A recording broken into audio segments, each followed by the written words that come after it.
මම අද මේ පෙන්වන්න යන්නේ අද මට හම්බෙච්ච අත්දැකීමක් 2023 දිනේ හරියට මේක තමයි 2023 නොවැම්බර් 28 මට මේ පොතක වාදක්ෂයෙක් හම්බෙනවා ඒ කටින්ගේ ට්‍රේනින් එක මඩිදේව පිරිමි විද්‍යාලයේ දරුවෙක් එයා ට්‍රේනින් එක අවසානයේට මේ එදා තමයි මම එයාට ඒ කටින්ට ඉස්සෙල්ලාම ට්‍රේනින් එකකට හම්බෙන්නේ. ඉතින් එදා එයා ලස්සන කතාවක් ස්තුති කතාවක් කරනවා. ඉතින් ඒ දරුවාගේ කතාව ඒ හුරතල් කතාව මේ ඒක මේ වෙනකන් හරිම ආදරෙන් මං ගාව තිබ්බා ඒක. ඉතින් අද මට අහම්බු ලෙස මේ අවුරුදු දෙකකට පස්සේ එයාව හම්බෙනවා. මේ දැන් එයා ඉන්නේ 7 වසරේ. ඉතින් මේ අද ඒ දැක්කට පස්සේ ඒ දරුවන්ගේ අපි වගා කරපු මේ හිත් තුළ මේ ඇති කරපු ඒ ගුණධර්ම ඒවා මේ ලස්සනට ඒවා දළු දාලා තියෙනවා දැක්කහම ඇත්තටම හරිම සතුටුයි.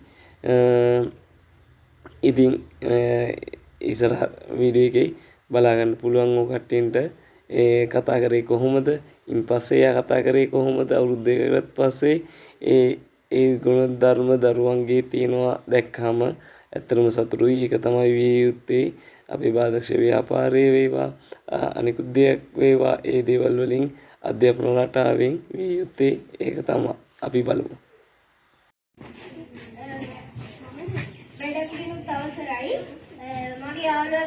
මගේ යාළුවන්ගෙනුත් අවසරයි. අම්මලාගෙනුත් අවසරයි. තව විශේෂයෙන්ම සර්ගෙනුත් අවසරයි. සර්ට මේ ස්තුති කරන්නයි මම ආවේ. දැන් අපිට ගොඩක් දේවල් ඉගෙන ගන්න පුළුවන් වුණානේ ජීවිතේට ඕනම සර් ඉගෙන නැත්නම් අපිට ඒක ඉගෙන ගන්න බැහැ. සර් ඉගෙන තමයි අපිට ඉගෙන ගන්න ඕන. සර් හරි විනෝදයි. සර් හරි හොඳ කෙනෙක්. සර් කරුණාවන්තයි. ඉතින් මේ අපිට මේ සර් ගොඩක් පැහැදිලි කරලා දුන්නා. මෙතන ගොඩක් තරක් විතර අපිට ඒක පැහැදිලි කරලා දුන්නා. එහෙම පැහැදිලි කරේ නැත්නම් අපිට ඒව තේරෙන්නේ. ඉතින් මම මේ ස්තුති කරන්නේ මේ සර් කරපු වැඩසටහනටයි සර් අපිට උදව් කළේ. සර් ඉන්න තමයි අපිට මේ ජීවිතේට ඕන දේවල් ඉගෙන ගන්න. මම ස්තුති කරනවා. නෑ ආයි දවසක ඉන්න. ඉගෙන ගන්න ගොඩක් ඉගෙන ගන්න පුළුවන්.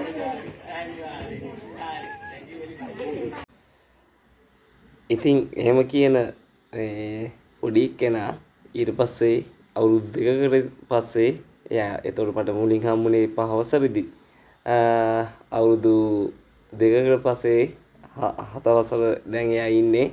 එතකොට මේ එයා මේ ආපහු කියන දේ මේ කොහොමද ඒ කට්ටිය කොච්චර සමාජගත වෙලා සමාජගත වෙලා කියන්නේ ලොකු වෙලා වැඩිහිටියෝ ඒ කියන්නේ මේ අවුරුදු දෙකකට පස්සේ මේ ඉන්න විදිහත් කතා කරපු විදිහත් මේකෙන් මම දාන්නම්.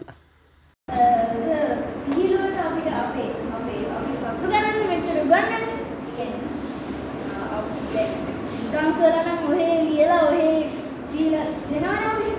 ඒත් සර්ගේ මහන්සියෙන් නටලා සර් ඉතින් අපිට පුළුවන් විදිහට කියලා දෙනවා අපේ සතුරු කරන්න. ඉතින්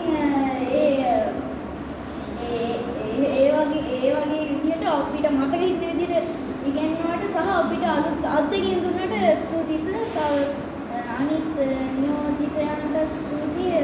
අපේ අයියලා අක්කලට ස්තුතියි. තව ඉතින් අවස්ථාවක් තියෙන හින්දා මම වැඩිදුර කියන්නේ නැහැ. ඒ අවස්ථාව වටිනානේ. ස්තුතියි හැමෝටම මම කතාවස සුබ දවසක්. සර් කිව්වා වගේම අපි දවසට දීර්ඝ බෙරළ සර් කිව්ව විදිහට